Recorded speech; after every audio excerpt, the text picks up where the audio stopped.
pessoal, tudo bem? Vamos lá então? Olha só, nossa dica do Enem de hoje é sobre editorial. Cara, editorial é um dos meus gêneros textuais preferidos, assim, porque eu leio muito, tá? Depois eu vou fazer uma listinha, assim, de bons editoriais que tu pode ler, tá? O editorial eu gosto muito porque é um gênero transparente, tipo assim, ó, o objetivo do editorial é colocar uma opinião e não sabemos de quem é a opinião, entendeu? Então é um gênero, vamos começar daí, tá? Ele é um gênero dissertativo, correto? Como tipologia textual, lembra dessa ideia, né? Estamos comentando na correção do simulado aí. Como tipologia textual, o editorial ele é dissertativo. Lembra, tipologia é narração, descrição, dissertação. O editorial é um texto dissertativo, correto? O editorial normalmente ele tem um público que é geral, ele é publicado na mídia, né? O contexto dele são jornais, normalmente. Deixa eu fazer um pequeno parênteses, né? O contexto é midiático. Então, jornal, revista, super interessante tem editorial, a Veja tem editorial, Folha de São Paulo tem editorial, todo mundo tem editorial, correto? Agora, sites também podem ter, tá? E a mídia falada ou visual, a TV ou rádio, também pode ter editorial. Vou te dar algumas dicas, tá?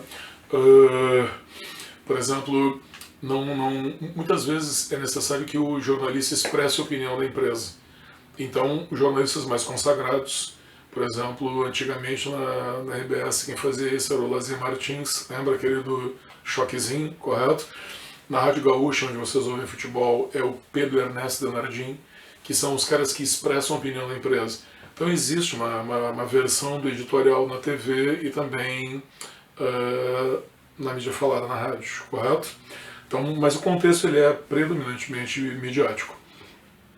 Então por isso o público ele não é um público especializado. Normalmente o cara que chega no editorial ele vai ter um grau de interesse pela notícia maior, correto? Um grau de interesse pelo assunto maior. O editorial ele é bastante específico, ele está ali para expressar a opinião da empresa, entendeu? Posicionamento, por exemplo, que a Zero Hora tem em relação a alguma coisa que o Bolsonaro falou, correto? O posicionamento que a Folha de São Paulo tem em relação a uma declaração do ministro da Educação do Weintraub, correto? Posicionamento que o Estado de São Paulo, o jornal Estado de São Paulo, tem sobre o uso da cloroquina e aí sucessivamente, correto? Então, são expressões da opinião da empresa. Então, como nós estávamos dizendo antes, gênero dissertativo, tipologia textual dissertativa. E, consequentemente, quero acrescentar um detalhe importante, tá? A linguagem tem que ser culta, ok? Nós já discutimos aqui que em algumas manifestações midiáticas, por exemplo,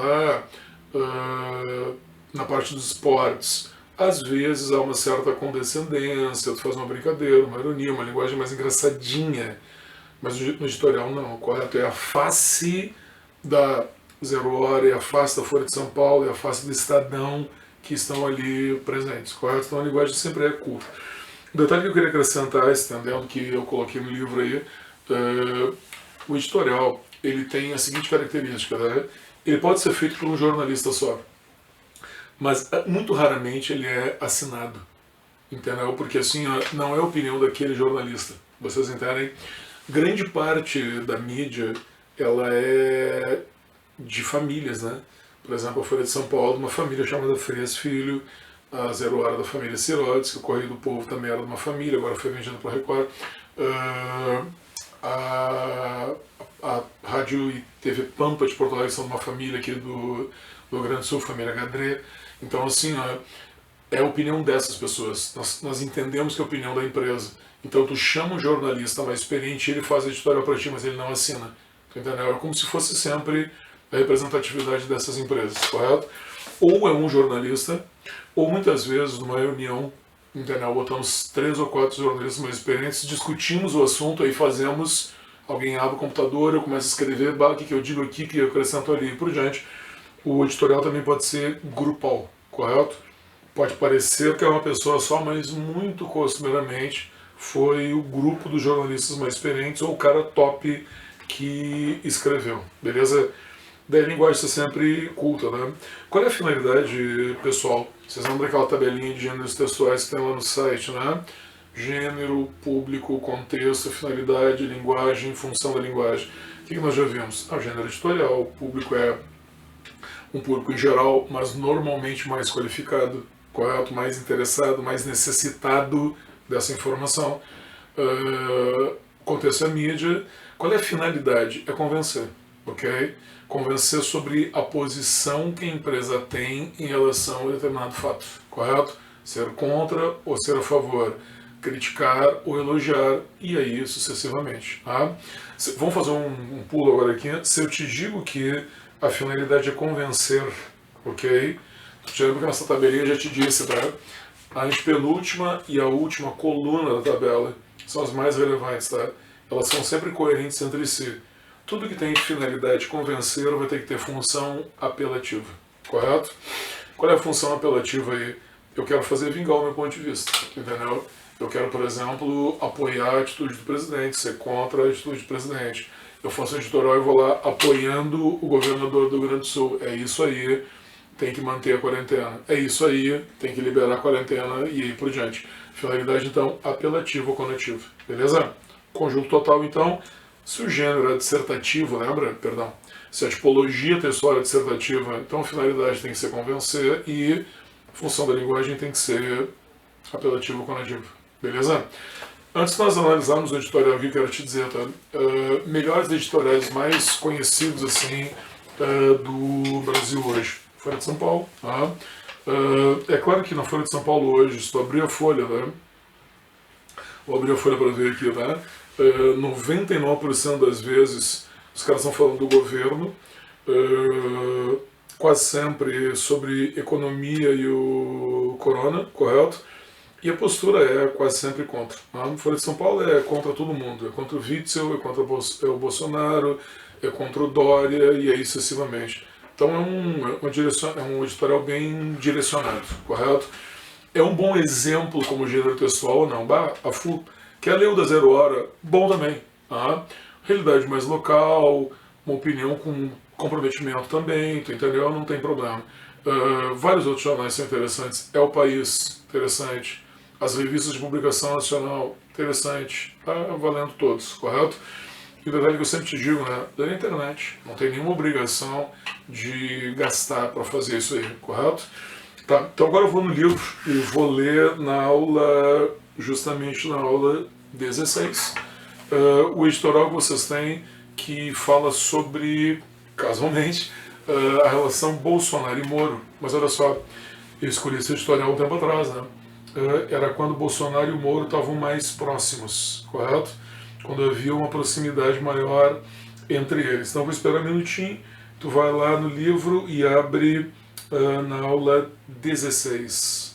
Então tá, então começa ali com quem é quem, o editorial tem um título, tá? Tem um formato de redação praticamente. Aí eles vão mencionar uma análise que o Datafolha fez sobre os possíveis candidatos à presidência em 2022. Tu vê uma foto rara de uma relação tão linda, né, pessoal, que acabou. Bolsonaro e o Moro ali sorrindo um para o outro, felizes, né? Momento já passado, que é o momento de lua de mel, tá? Tem a legenda da foto e o editorial de 6 de janeiro de 2020. O editorial, naturalmente, sempre é datado, é importante ele ser datado. Aí diz assim, ó, eu queria que vocês percebessem as características gramaticais do editorial, o seu posicionamento, o desenrolar da opinião, correto? Que é um bom treinamento até para a redação. Diz assim, ó, ainda que seja por demais prematuro especular sobre a Associação Presidencial de 2022, a pesquisa da Folha sobre a confiança depositada dos brasileiros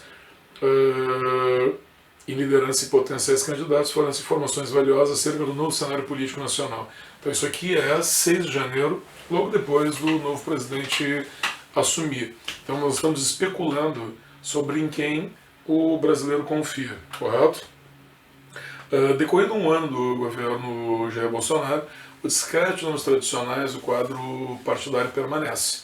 Apenas 11% dos aptos a votar atribuem notas elevadas a Ciro Gomes, velho conhecido das disputas, assim como Marina. Então, olha bem, tá? Qual é a palavra mais importante nesse parágrafo aqui, tá? Que, como uma redação, tem um tópico de desenvolvimento com o Ciro Gomes e a Marina, tá? Descrédito, correto? E também nomes tradicionais, correto? Tu vê que juntos, na mesma frase, essas duas expressões atribuem a tradicionais uma conotação bem negativa, né? Tipo assim, pô, esses caras de novo. Quem não lembra, né? O Ciro Gomes é várias vezes já candidato e a Marina, então, é candidata sempre, né? Desde que ela chegou aqui do planeta dela, porque a Marina é um ET, né? Se criou aquele meme, né? Alguém falou eleições e aparece a Marina aparecendo ali, né? E são nomes que, apesar da presença no cenário político há muito tempo, não tem, como tu está vendo aí, grande aceitação, correto? Bem objetivo, bem posicionado, é claro que nesse caso baseado em números, né? Super fácil argumentar assim, e os números são deles mesmos, né? Do próprio Datafolha, correto? Mas curti muito ali o descrédito tradicional. Aí depois vem o ex-presidente Fernando Henrique Cardoso, já aposentado, velhinho, que bota o FHC numa lista, né?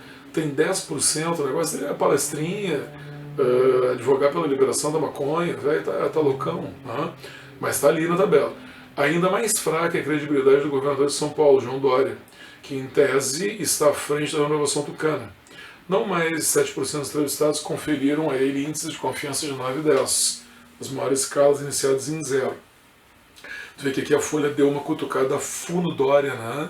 Porque tu vê o FHC aposentado tem mais fora do cenário político há muito tempo, né? Porque ele largou da presidência e deu. Ele atuou algumas vezes ali como mediador político em algumas situações, mas não se candidatou mais, se aposentou.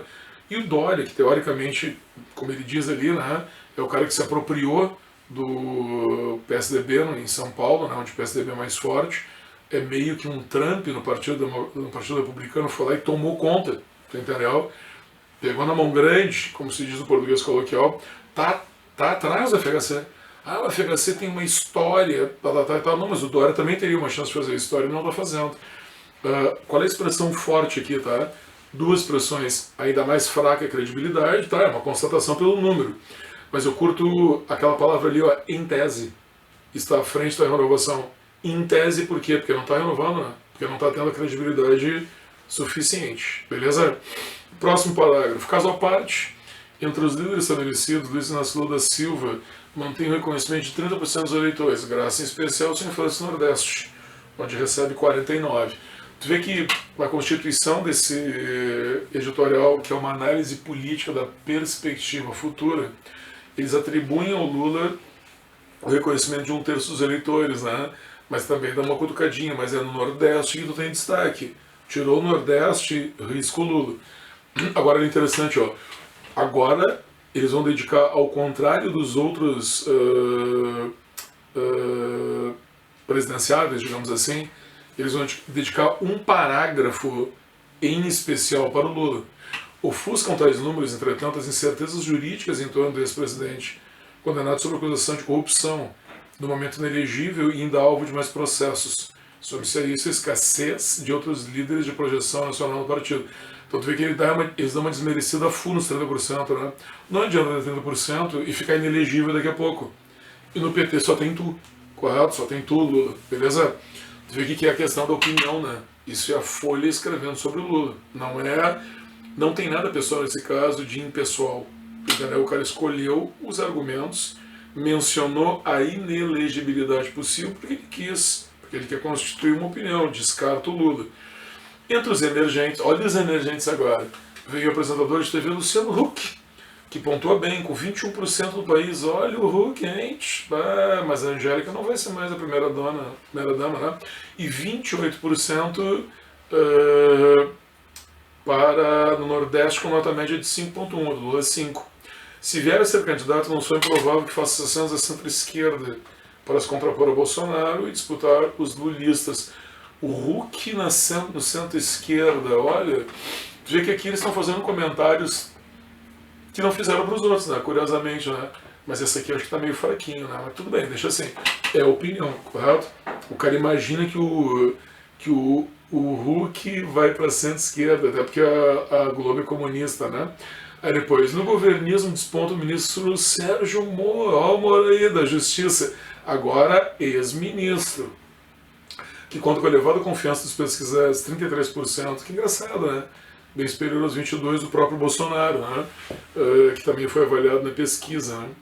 Tu vê que daí Bolsonaro eles não comentam muito, fica só aquela suspensão, e aí o cara faz um comentário do Moro, ó.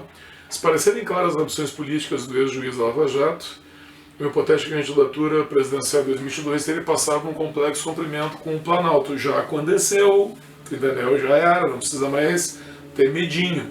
Não é fortuito, lembra que fortuito quer dizer antiga aula de acentuação, lembra? Casual. Não é casual, portanto, que Bolsonaro já tenha citado Moro como possível vice na chapa para a tentativa de reeleição. Não vai enrolar, correto? A tendenciosidade ali já matou, né? Ficou na questão do Moro como uma possível candidatura que provavelmente vai rolar de uma forma independente. Então tu vê que na leitura desse editorial tu tem bastante posicionamento em relação a cada um dos presidenciáveis, correto? Não é uma questão de preferência ou não preferência. Tem posicionamento interessante sobre o Huck e sobre o Lula. Tem críticas a quase todos os presidenciáveis, a não ser o Bolsonaro nesse caso, e do FHC, que nem candidato não vai ser mais. Mas tu entende, né? Que a ideia desse editorial é a Folha analisando o quadro, correto? De onde vai vir o candidato para 2022? O próprio Bolsonaro já considera um candidato certo, que é como termina o parágrafo, né? Com um Moro de vice contra um Huck, por isso que o Huck vai ser de centro-esquerda. Beleza? Belo editorial, recomendo sempre a leitura da Folha, independentemente de nós concordarmos ou não. É isso aí, pessoal. Até a próxima. Um abraço.